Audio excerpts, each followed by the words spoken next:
So இன்றைக்கி வந்து நம்ம என்ன பார்க்க போகிறோம்னா, இந்த இருக்கா இந்த சைடு நம்ம பிரித்தோமா, பிரிச்சுட்டு இந்த சைடு மட்டும் அடைச்சிருக்கு. எப்படின்னா இந்த சைடு அப்படியே தான் இருக்குது, பிரித்தது அப்படியே தான் இருக்குது. இந்த சைடு மட்டும் அடைச்சிருக்கு. ஏன்னா நம்ம எல்லா கோழியும் நைட்டு இங்கே தான் அடையுது. ஏற்கனவே காட்டு போனதுன்னு வருதா, அந்த கம்பியிலேருந்து அது வரை தானே இருக்குது, அது வழியே ஈஸியாக தாண்டி குதிச்சிருது. ஸோ என்ன பண்ணோம்னா, இது வரைக்கும் மட்டும் இப்போதைக்கு அடைச்சிருக்கு. இதை வந்து பிரிக்கவே இல்லை.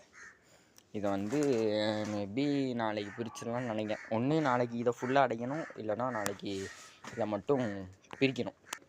இது வந்து மேலே வந்து ஓட்ட தெரியாத மாதிரி தானே அடைக்கணும்னு சொன்னோம். அதுக்கு வந்து என்ன பண்ணணும்னா, இந்த இருக்கா அந்த ஓடு வந்து இப்போ நிப்பாட்டினா ஒன்று மேலே போய் தட்டுது, இல்லைனா ஒரு சில இடத்துல அந்த மாதிரி கேப் விழுது. ஸோ அதுக்கு என்ன பண்ணணும்னா, இந்த இருக்கா கீழே இப்படி குழி தோண்டி நெட்டிருக்கு. அப்படியும் நெட்டினாலுமே ஒரு சில ஓட்டுக்கெலாம் மேலே அந்த கேப்பு தெரியுதா, கேப் உள்ள தான் செய்யுது.